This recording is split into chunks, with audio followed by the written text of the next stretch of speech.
Hey everybody, it's Bruce here with Traveling with Bruce. Today's video is called The Cruise Ship Industry Calls for a Reality Check, and I couldn't agree more. If you've been watching the social media reports over the last year or so, you're probably noticing all kinds of articles out there talking about how cruise ships are the world's worst polluters. Nothing could be further from the truth. The environmentalists out there want you to think that it's 1945 right now and that ships are burning coal or bunker fuel, or it's 1970 like Miami here, and cruise ships do nothing but pollute everything they touch.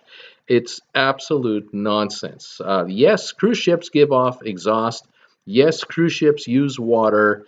But boy, the way cruise ships operate in today's environment, they are a far cry from what they once used to be.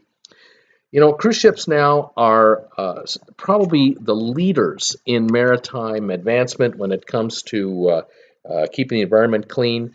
The water that cruise ships are putting back into the oceans is cleaner than the water they're taking out. They have purification systems on board. Once the water is used by the public on board cruise ships, this so-called gray water discharge that people are saying is polluting the oceans is absolute bunk. It's just not true. Uh, Toxic waste is not dropped off board at all. It is kept on board and is disposed of on land. So, uh, 5,000 people going on a cruise ship means that 5,000 people aren't home polluting their hometowns. They're all in one place on a cruise ship at the same time, and the cruise ship is under rigorous environmental standards to ensure that the particulates going out the smokestack or the water being used, the garbage being disposed of is done in a higher standard than our own cities and towns in which we live. You got to remember, you're on top of $1 billion investment that the cruise line has built is going to be in sea for the next 20, 30 years. They're not going to create a ship for $1 billion that in 3 years will be banned from cruise ports around the world. That's not how cruise lines operate. They have the highest standards when it comes to emissions. Most cruise ships now being built, the big ones, are now all LNG powered, liquid natural gas.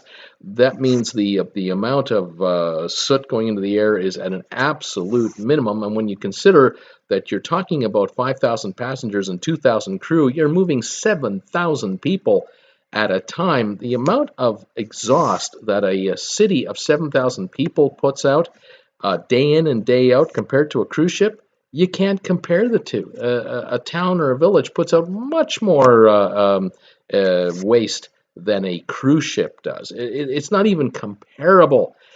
Folks, don't get fooled by the environmentalists out there trying to tell you that by being a cruise ship passenger, you're part of the problem. You're actually part of the solution.